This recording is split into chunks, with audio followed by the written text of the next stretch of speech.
पुनः स्वागत है भौतिक विज्ञान क्लास में विद्यार्थियों। और आज हम लोग चेक करने वाले एक नया टॉपिक। ओके, और ये टॉपिक आपका है रेडियोएक्टिव क्षय अथवा विघटन। This is the radioactive decay और डिसइंटीग्रेशन। ठीक है, तो आज हम लोग इस टॉपिक को कवर करने वाले हैं और इसके बाद हम लोग एक बहुत ही महत्वपूर्ण बोर्ड के हिसाब से निगमन है डेरिवेशन, जो कि रदरफोर्ड-सूडी का नियम है। तो इसका निगमन भी हम लोग चेक करने वाले हैं। ओके, तो शुरुआत करते हैं रेडियोएक्टिव क्षय की या विघटन की। ठीक है, आप पिछले वीडियो से देखते आ रहे हैं कि जो है जब हम बात करते हैं भारी तावकों की, हैवी न्यूक्लियस, तो निश्चित रूप से एक न्यूक्लियर फिनोमिना होता है, एक नाभिकीय घटना होती है। कौन सी घटना? इन पदार्थों के नाभिक से अल्फा बीटा कण अथवा गामा किरणें निकलती रहती हैं, जिनकी वजह से इनके संगठन पर लगातार इफेक्ट आता जाएगा। ओके, मतलब जो एक तत्व का परमाणु किसी अन्य तत्व में, फिर अन्य तत्व में लगातार इस प्रकार से यह प्रक्रिया चलती रहेगी। और फाइनली ये घटना का क्रम कब टूटेगा? इस घटना का क्रम तभी टूटेगा जब आप सबसे स्थायी नाभिक, ओके, सबसे stable nucleus, that is PB, जो आपका शीशा होता है 82 परमाणु क्रमांक है, 206 इसका द्रव्यमान संख्या होती है। यहाँ तक जब पहुँचेगा कोई भी नाभिक तो वो स्टेबल हो जाएगा। इसके बाद ये किसी अन्य परमाणु के नाभिक में विघटित नहीं होगा। ठीक, नंबर 1।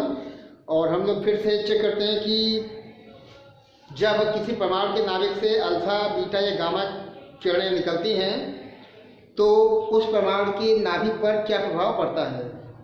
ठीक है, तो चेक करें। एक्चुअली जब किसी परमाणु, कैसा परमाणु, हम लोग बात करेंगे केवल शुरुआत में जो रेडियोएक्टिव तत्व होते हैं उनकी कैटेगरी क्या होती है वो भी आपके दिमाग में होनी चाहिए।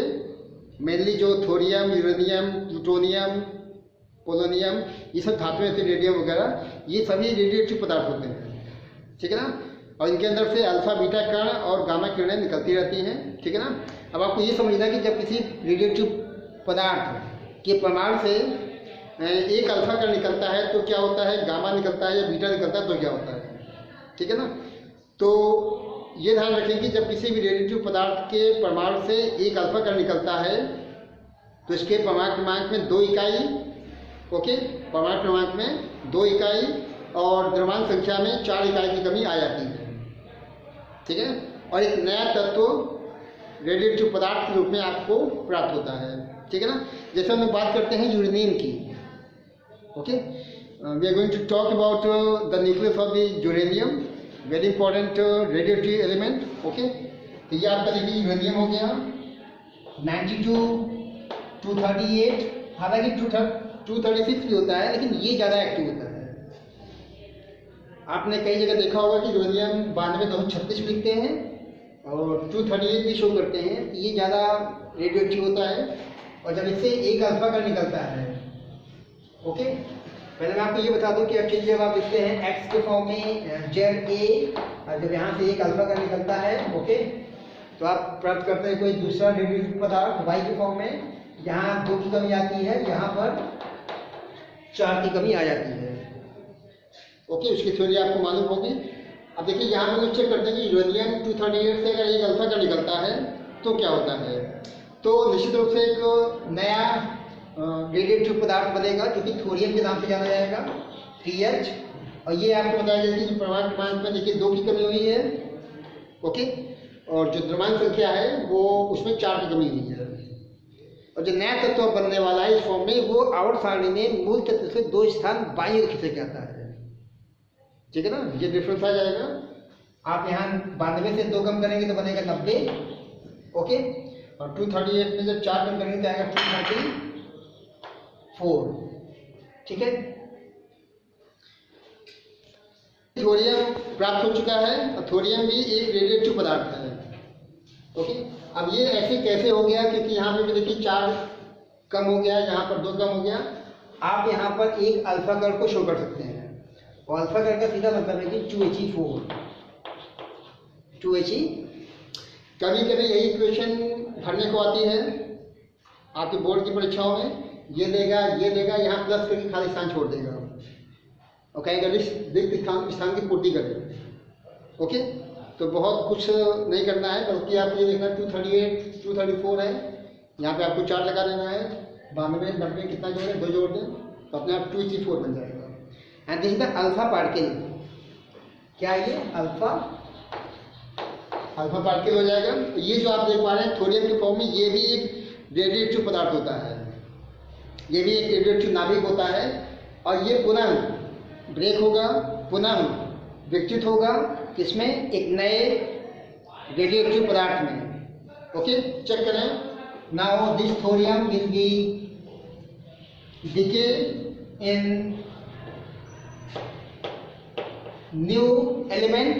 अब देखिए नया एलिमेंट बनने वाला है, इसको हम लोग PA से शो करेंगे। ये आपका प्रोटैक्टेनियम के नाम से जाना जाता है। ओके, अब यहाँ देखिए क्या नियम बताया गया है, क्योंकि अब यहाँ पे एक बीटा कण, अल्फा बीटा देखिए मैंने बता दिया। अब बीटा कण यहाँ निकलने वाला है, और बीटा कण का मतलब यहाँ पे जाएगा 91। ओके, और यहाँ जो था वही चलेगा 234।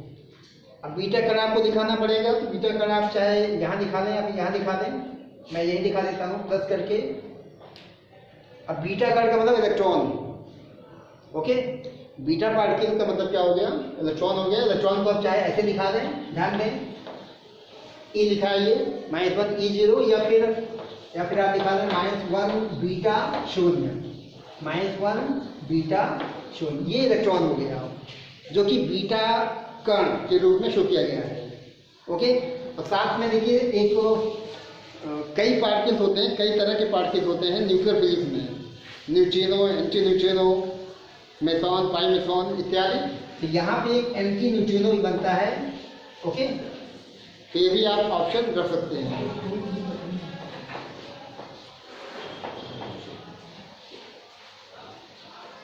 ठीक है, तो देखिए फाइनली एंटी न्यूट्रिनो हमें प्राप्त हो चुका है। न्यूट्रिनो का सिंबल ये होता है।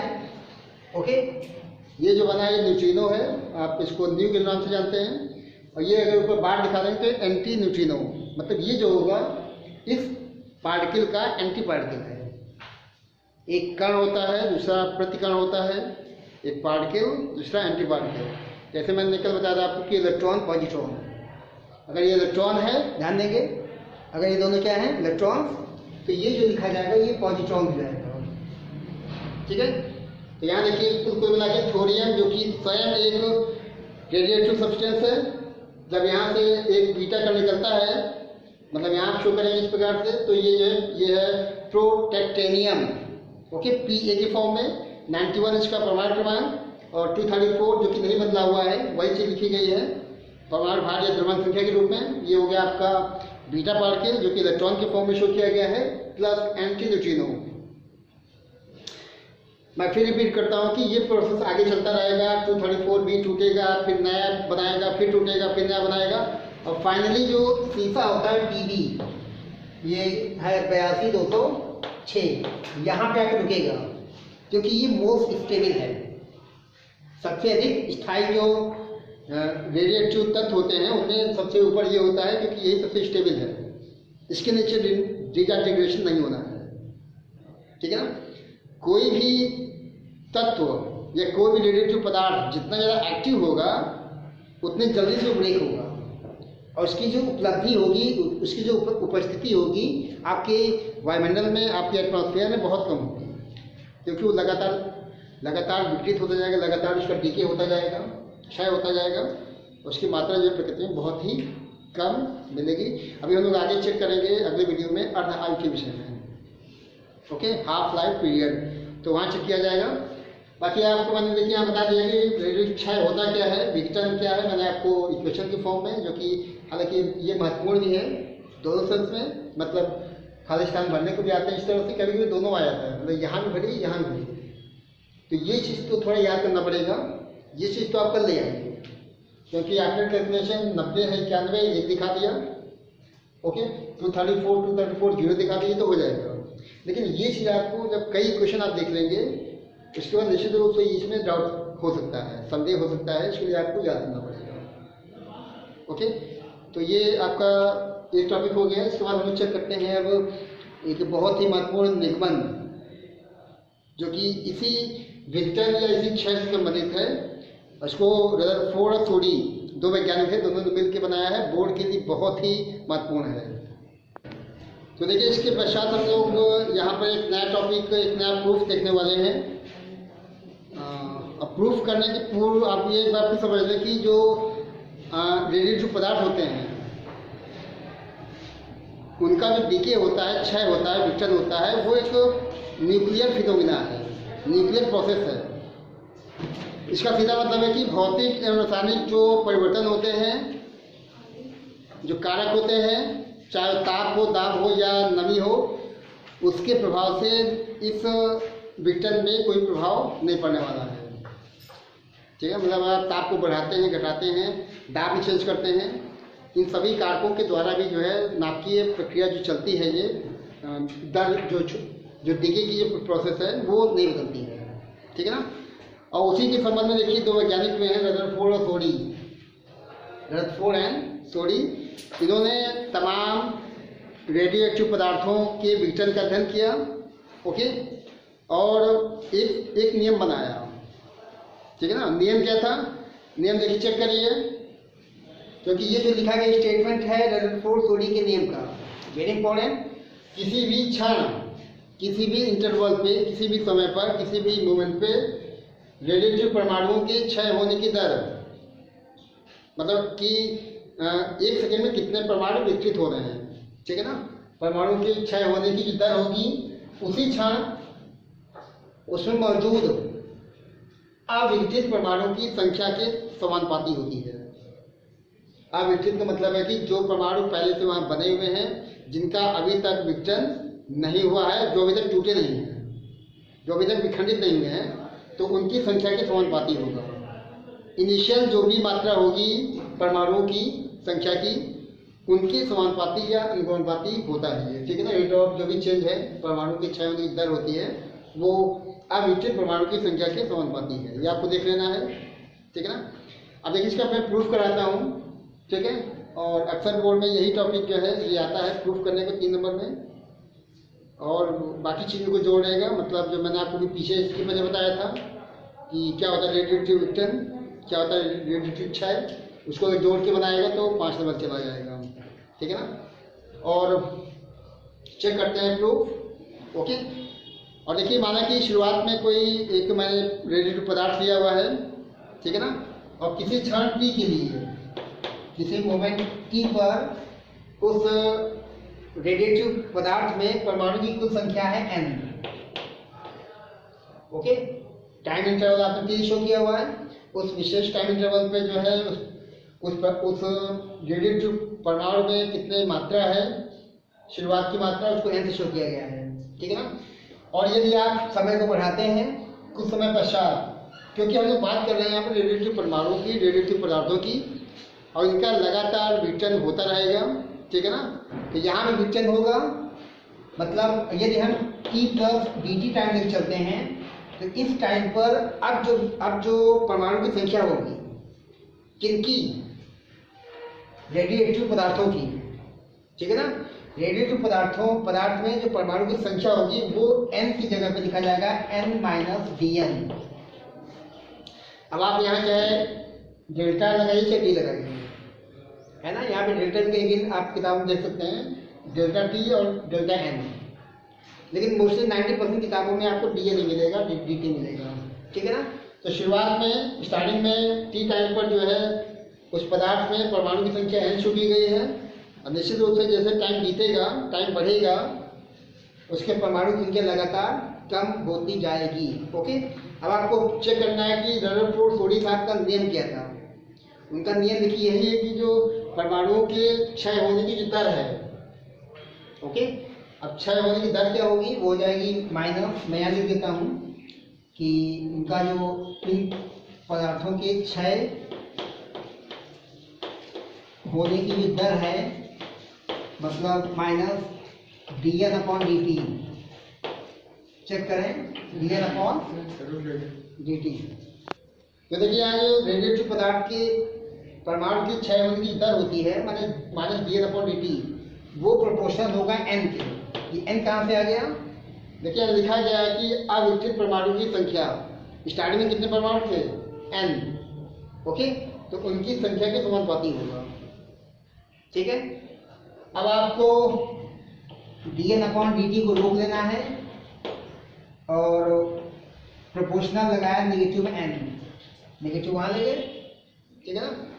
तो यहाँ पे जो dn/dt होगा वो इक्वल हो जाएगा नेगेटिव में लेमडा n। ठीक है, अब यह लेमडा कहाँ से आ गया?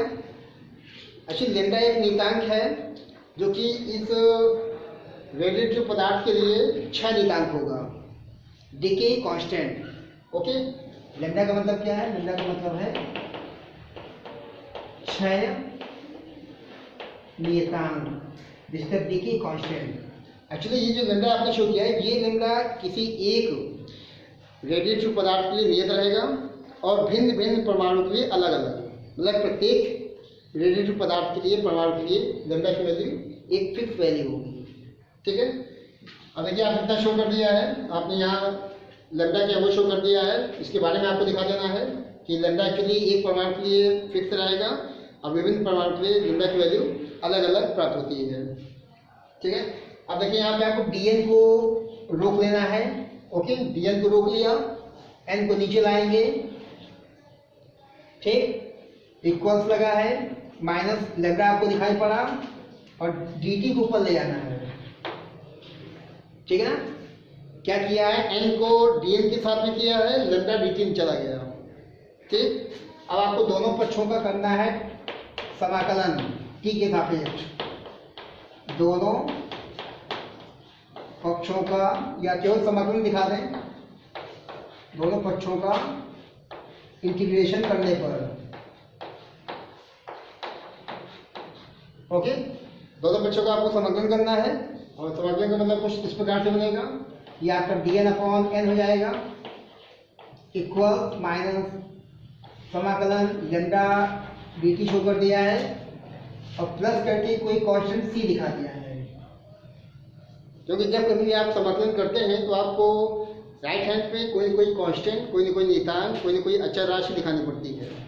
यहाँ मैंने आपको c के फॉर्म में शो कर दिया है, c is a constant and that is integration constant. Okay, and now आप ध्यान दें कि ये जो लिखा है dn/n, ये सभी के लिए है, गणित विद्यार्थी जानते हैं, बाई वाले समझ लेंगे। अगर लिखा गया है dx ऊपर लिखा है, नीचे x लिखा गया है, इसका मतलब आप क्या बताने वाले हैं, log x, बेस e के लिए, इसके लिए बेस e के लिए। ओके, तो वही नियम यहाँ पे लागू होगा, वहाँ dx/x था, आपने log x शो किया हुआ है, यहाँ पे dn/n दिखाया गया है, क्या बन जाएगा, log n with the base e। ठीक है, अब आप यहाँ चेक कर लें, ये इक्वल नेगेटिव में लेमडा कांस्टेंट है, ये लेमडा, इसको आपको बाहर निकाल लेना है, dt बचेगा और dt का जो समाकलन होगा वो आपका t बन जाएगा, टाइम, क्योंकि यहाँ पे इंटीग्रेशन डिफरेंशिएशन दोनों शो किया गया है, समाकलन भी है, अपलन भी है। क्या बनाएगा, फंक्शन, dy है तो y, dx है तो x, dn है तो n, dt है तो t। ओके, यहाँ बन जाएगा t और प्लस का c। ठीक है, तो देखिए c यहाँ समाकलन नियतांक इंटीग्रेशन कांस्टेंट मैंने लिख दिया है। अब आपको एक्चुअल में c की वैल्यू भी निकालनी पड़ेगी। ठीक है ना, तो हम लोग शुरुआत की बात करते हैं, हम लोग बात करते हैं इनिशियल की, प्रारंभ में, स्टार्टिंग में। स्टार्टिंग का मतलब है कि यहाँ पे निश्चित रूप से t का मान कितना हो जाएगा, 0, और t का मान अगर 0 है तो आप समझ लें कि यहाँ जो बनेगा ये हो जाएगा आपका, और साथ में n का मान कितना हो जाएगा, ये हो जाएगा n0। ठीक है ना, ये मैंने क्या लिख दिया है, ये n0 का मतलब है शुरुआती मात्रा। ठीक है ना, स्टार्टिंग में। तो देखिए n0 हो गया है। अब आपको यहाँ पुट करना है दो चीज़ें, क्या क्या, t का मान 0 का लेना है और यहाँ जो n है उसके साथ आप लिखेंगे n0। तो मैं लिखूंगा log e बेस में, ये हो जाएगा n0, यहाँ बनेगा, ये वैल्यू 0 हो जाएगी लेमडा t वाली, क्योंकि t का मान 0 है। बचा क्या, c, इसको मैंने मान लिया इक्वेशन नंबर फर्स्ट। ओके, ये फर्स्ट इक्वेशन था। अब ये जो आपका c की वैल्यू प्राप्त हुआ है, इसको आपको इक्वेशन फर्स्ट में डालनी है। Okay, put value of C in equation first. पहली इक्वेशन मैंने बनाई है यहाँ पे। ओके, तो आप चेक कर लें। यहाँ पे ये बनेगा लॉग बेस ई में n and this is equal to negative lambda t and plus C कितना है, लॉग बेस ई में n नॉट। चेक करें, ठीक है। क्या किया गया, सी की वैल्यू जो है जो यहाँ प्राप्त हो रही है लॉग n नॉट के फॉर्म में, वो शो कर दी गई है। ठीक है, अब आपको दोनों लॉग को साथ में कर लेना है। ये हो जाएगा log base n e n minus negative में log base e n naught equal to lambda t negative में।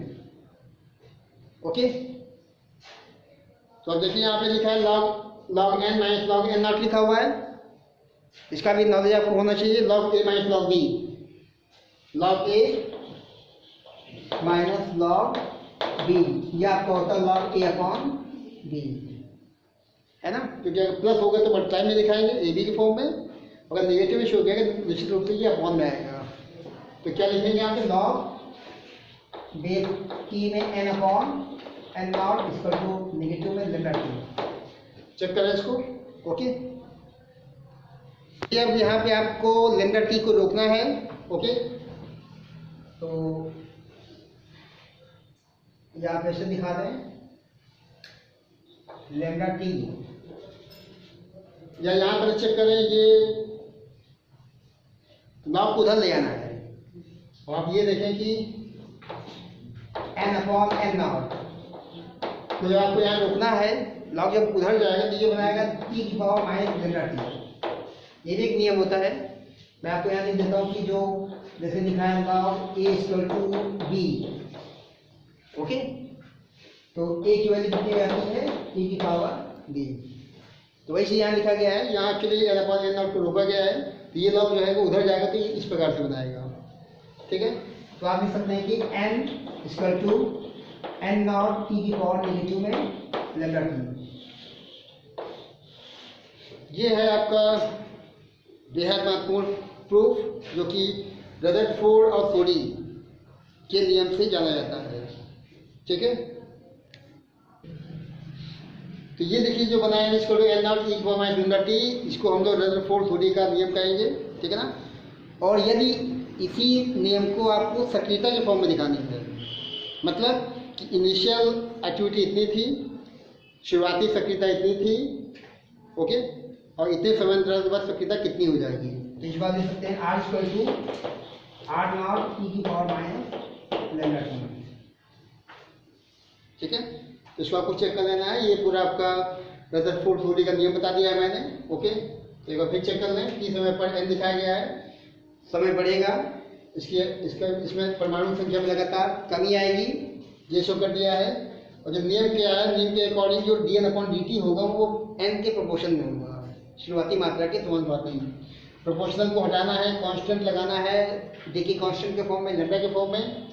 ओके, इस फॉर्म में आ गया है। अब आपको n dn को साथ में कर लेना है, dn नीचे ना आने पाए। ओके, और dt को भी नीचे नहीं लाना है, ये आप जानते होंगे। तो dn साथ में अगर dt, देखिए यहाँ पे आ गया, दोनों पक्षों का समाकलन किया गया है, इंटीग्रेशन। ये जो बना है log n के फॉर्म में बेस e के लिए, ये जो बना है ये लैम्डा को बाहर करके dt का t बन जाएगा, प्लस c दिखा दिया है।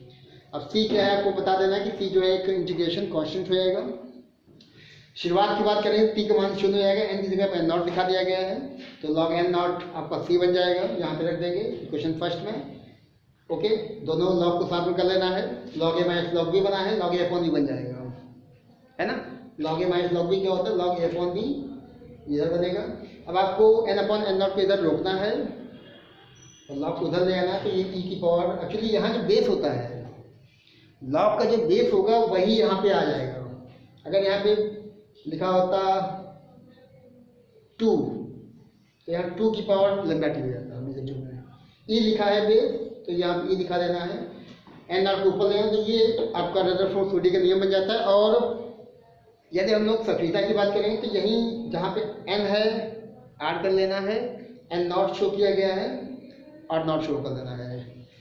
देखिए, इतना खोज होने के बाद भी एक जो रहस्यमय पर्दा अभी भी चढ़ा है इसके ऊपर, वो ये है कि अभी तक इस बात की जानकारी नहीं हो पाई है कि किसी भी रेडिएटिव पदार्थ के क्षय होने या विघटित होने के दौरान किस परमाणु का विघटन कब होने वाला है ना। ये चीज़ अभी नहीं क्लियर हो पाया है, ठीक है। बाकी ये जो फॉर्मूला है महत्वपूर्ण है आपके बोर्ड के लिए, वेरी इंपॉर्टेंट। अक्सर बोर्ड में 3 नंबर तक का ये प्रूफ आता है, तो आपको इनिशियल से लेके, शुरुआत से लेके आखिर तक पहुंचना पड़ेगा, एक्सप्लेन करना पड़ेगा कि चीज़ को, जैसे मैंने सी किया है वो बता दिया है। लैम्डा के विषय में आपको कुछ लिखना पड़ेगा, जो मैंने अभी आपको मौखिक रूप में बताया हुआ है, उसको आपको चेक कर लेना है, ठीक है। तो यही करते हैं बंद, ओके। और नेक्स्ट टाइम आपको हम लोग चेक करेंगे अर्धआयु के विषय में कुछ बहुत ही महत्वपूर्ण जो न्यूमेरिकल्स होते हैं, n=n0 लैम्डा करके होता है, उसके पे क्वेश्चन हम लोग चेक करेंगे। And okay, thanks for watching my video, thanks to all of you.